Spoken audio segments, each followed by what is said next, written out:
on, Packers fans? Aaron Nagler here, joined by Eric Eager, VP of Sumer Sports. And longtime Cheesehead TV viewers may recognize him as the subject of my ire a couple years ago regarding the Packers being the most fraudulent 13-3 team of all time. But we've ironed those things out in the ensuing years. Eric, how are you, man?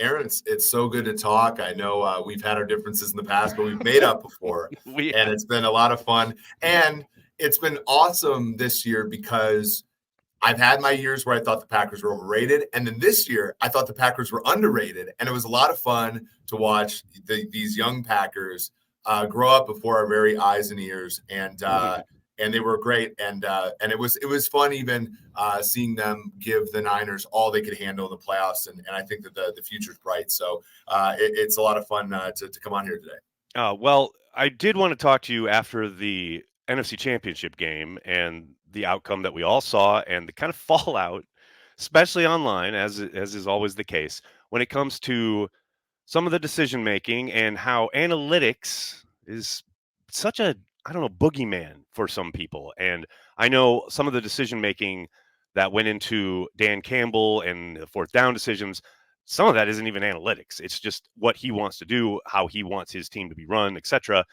I applaud him for sticking to his guns and being who he is and not kind of second guessing himself after the game or this week in general. But I did want to talk to you kind of because of all the fallout, and I've seen such impassioned kind of take the points, old head kind of yelling coming off of that game, and people again turning towards analytics, quote unquote, as such a kind of I don't know, an adversarial term.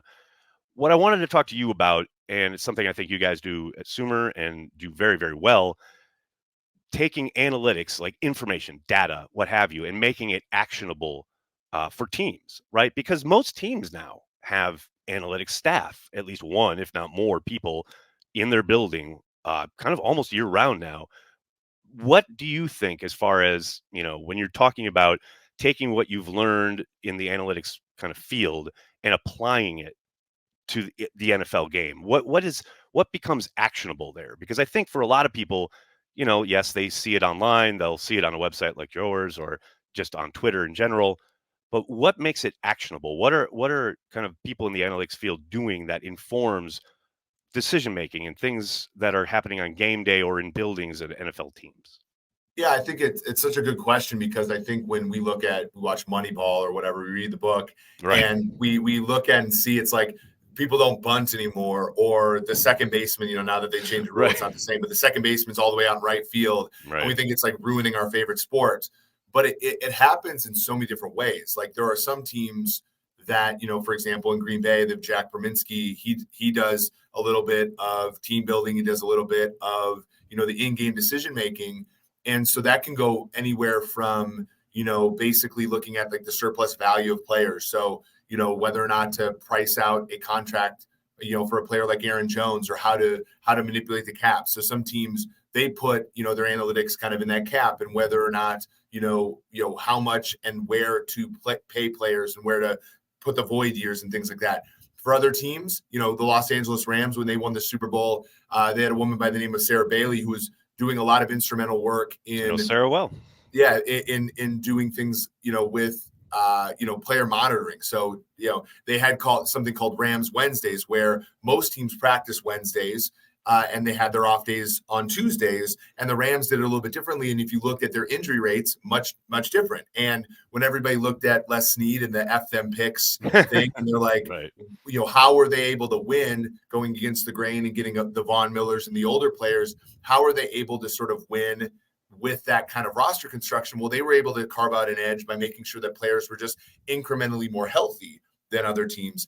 And then you have some teams, for example, like the Baltimore Ravens with Daniel Stern, who's legitimately a coach. So he coaches inside linebackers, but he builds models and informs John Harbaugh about going for it on fourth down. And you watch, the Ravens against the Chiefs on Sunday, and they're going for 4th and 1 at their own 34 early in that game to make sure that they can, tie the game early on. And so it's all kinds of stuff. And obviously the fourth down stuff is kind of maybe the lowest hanging fruit because we can all see it. And the result is there immediately, right? So then instantly there's either praise or there's condemnation. Right. And the numbers are the biggest, right? So like when you see a difference of 5% in a game, like that comes out the biggest. Whereas like looking at players' sleep monitoring or looking at players' diets or looking at, whether or not I make this a 2-year deal with 2 voids or a 3-year deal with 1 void, that's all like 1 percentage point, or there's a lag in terms of when you see that actual edge appear on the field.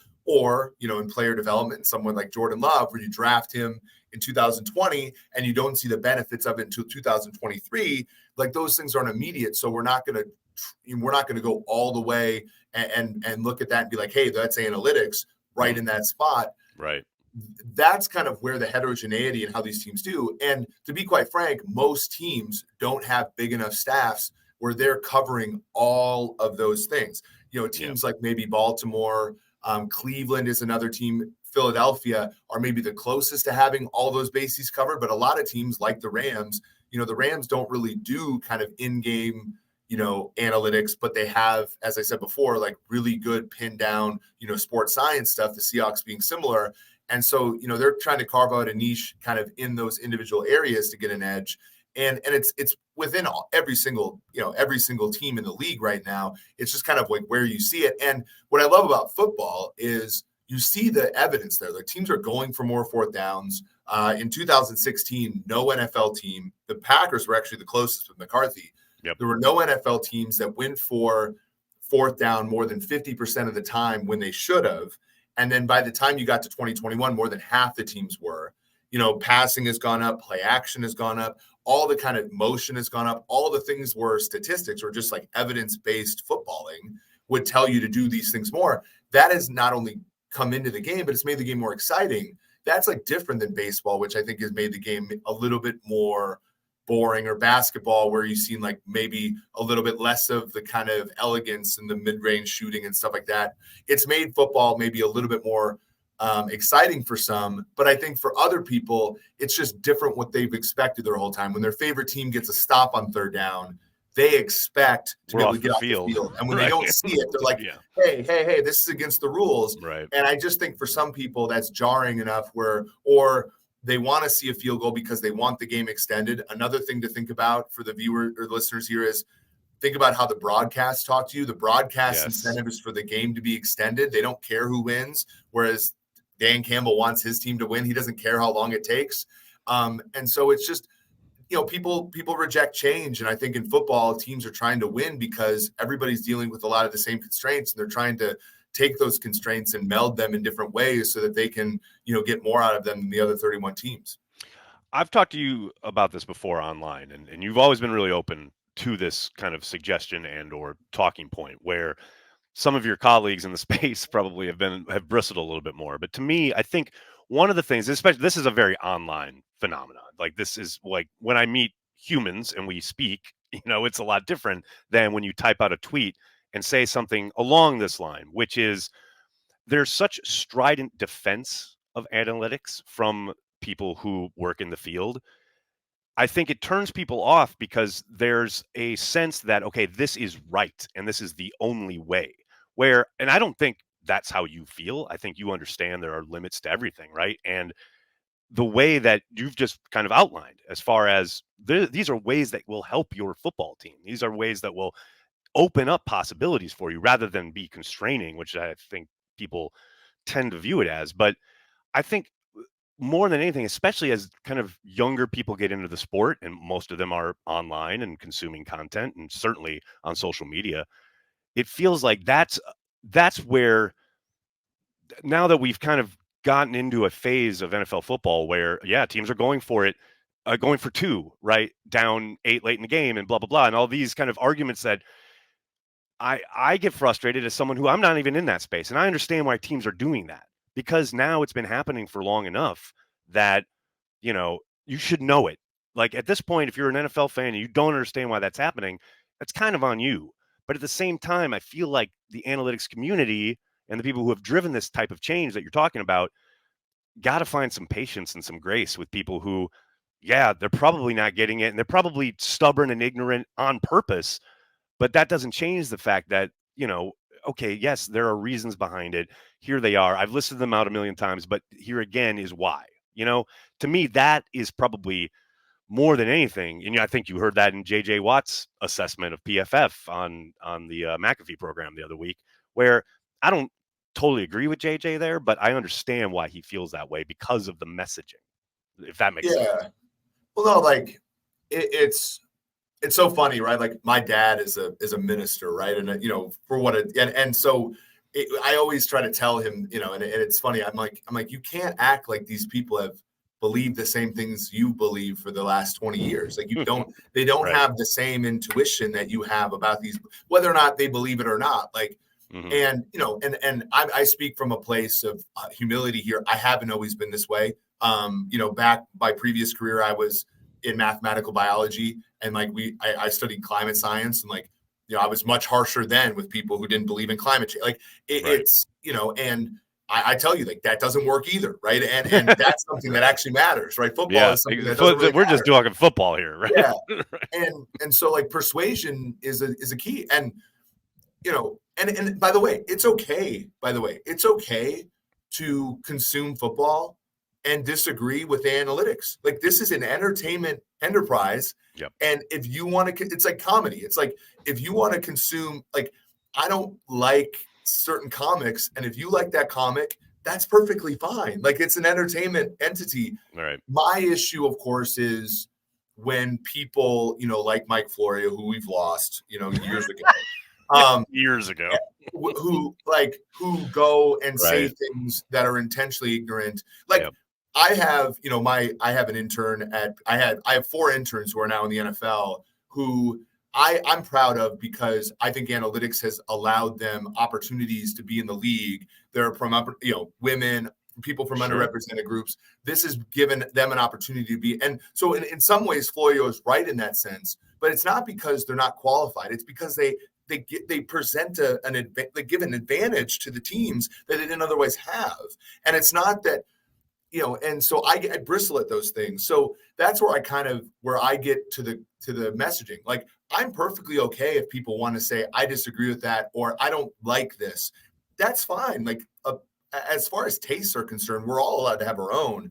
It's more of like this isn't valuable or this is stupid or this is Right. wrong. The ignorant dismissiveness from that side of Yeah. things, right? I And get that that has to wear you down at or some Matt human level. LaFleur should be fired because or Dan Oh, Campbell should be fired because he's not giving his team the right chance to win. Like right. I do think, the baseball community like put Burt Blyleven in the Hall of Fame because they studied his career better.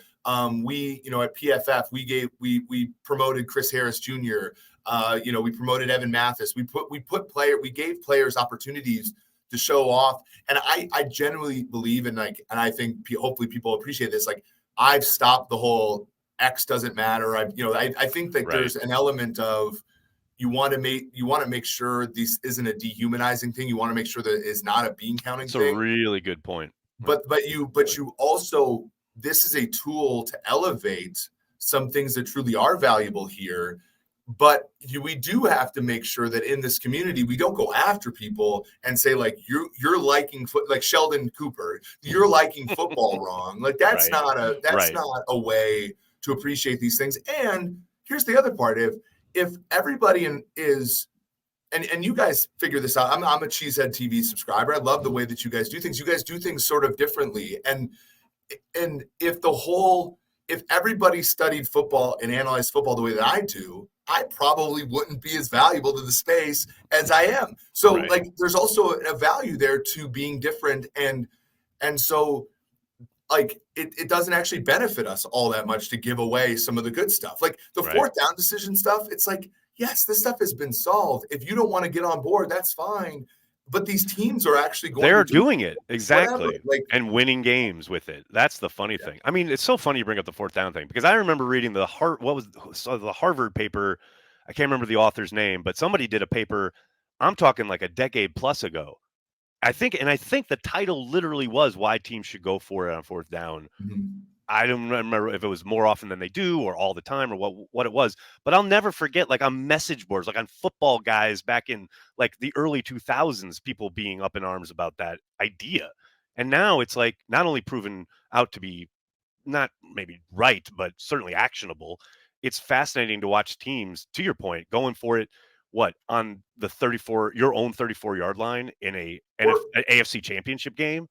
I there mean, was it's a just the game done thing now. there was a game in week 17 that probably cost the Eagles the division title where the Cardinals knew they couldn't stop the Eagles. So when Yep. they scored to tie the game, they onside kicked it because they're like, I'd rather the Eagles score what they're going to score in the least amount of time possible so we can get the ball back. And like, That's what I was begging Matt LaFleur to do at the end against San Francisco. I mean, yes. they let San Francisco just bleed the clock out on them. Exactly. And again, like this is about, and when you truly love the game, and I think that that's the one part where people look at guys like me and they're like, oh, he's just a dork and like he doesn't, he's ruining like they don't realize that I'm watching Packers Lions 1993 playoff game like in my while I'm coding and I like truly love football, man, and I'm trying to like I'm like truly getting inspiration from watching Robert Brooks run a post route, and so that's kind of where I think that when you realize that everybody loves the game and they're just approaching it from different points, and that's kind of where I draw the line too, is like if somebody like Florio, like does Florio really love the game or is he trying to gatekeep? Because I feel like if you truly love the game, like you guys, like if you truly love the Packers, like you guys don't talk crap about other Packers content creators. You guys don't have to because well, Corey does, but I certainly don't. Yeah, like you guys don't have to push other people down. Right. And like for me too, like I don't have like as long as you're building, as long as you're doing your thing, I think what's 100%. True and right will grow. And like and that's immediately where my red flags go up and where people try to knock analytics. It's almost because they know that if the space grows, their brand of analyzing the game will shrink because they're not trying to improve. And that to me is where the red flags should go up. If the people who are truly trying to watch film and trying to analyze the game are trying to bring the fans a new perspective and everything, they're not going to fall by the wayside if football gets more analytical because they're going to continue to love and adapt with the game as it happens. Totally agree. And that's something I've tried. And I literally put out a video kind of about that on it's championship weekend on the during the Lions game, because there were so many Packers fans who were trying to tell each other what to do when it came to rooting interests. And I'm like, just be you, man. If you want to root for the Lions, root for the Lions. Like it affects absolutely nobody. And it certainly doesn't affect the outcome on the field. Real quick before I let you go, I wanted to touch on something you wrote on your website regarding Jordan Love and the whatever ends up being his contract extension. I really, really appreciate it. And I'll put the link in the description of this video for Packers fans who want to read it.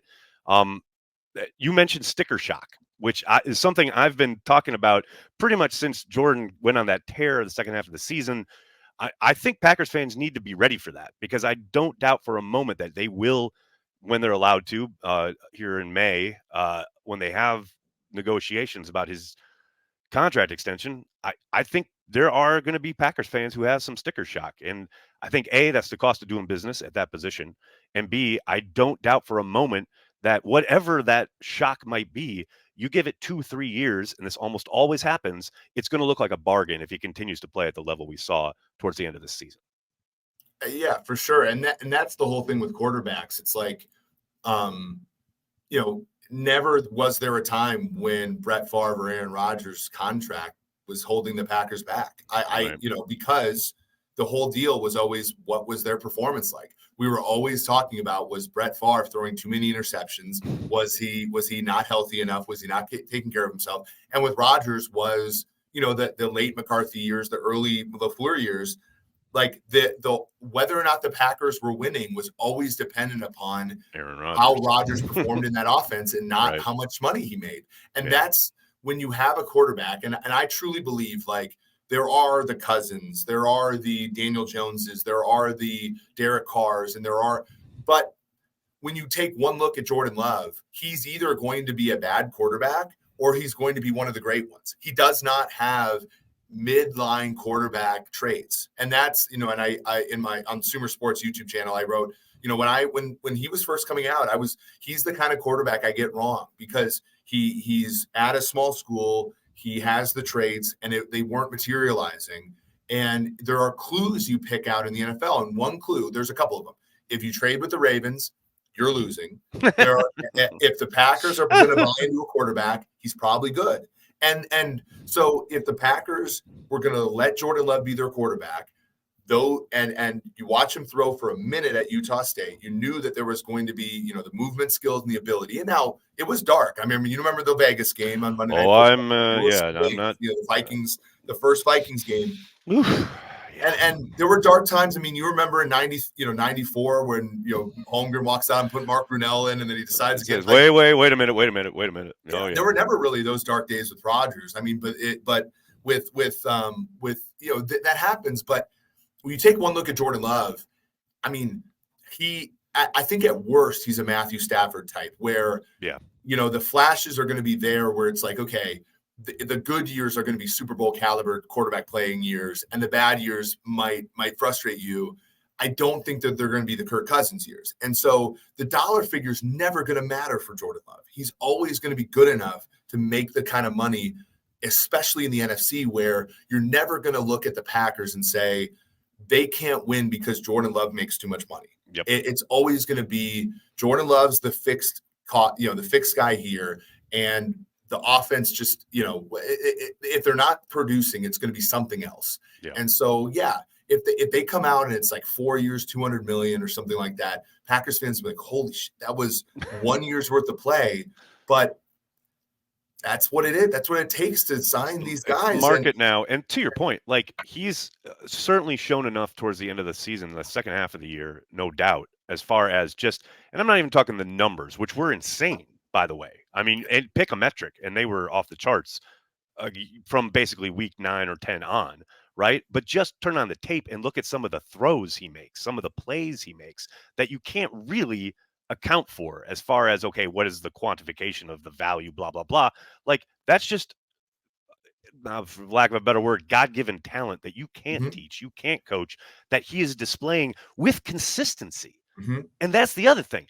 At the beginning of the year, I got a lot of pushback from Packers fans because I don't see any special plays. I don't see any wow throws. And then you get to the second half and you see a wow throw almost every drive, right? So I think the patience, was necessary. But, man, you really saw it come to fruition in the second half of the season. Well, I think the most impressive part about Love is when you watch Rodgers. Like when Rodgers watched Favre, Favre had Greg Jennings, he had Donald Driver, he had, Donald Lee, Bubba Franks, he had a great offensive line, he had running backs, and he had, veteran coach.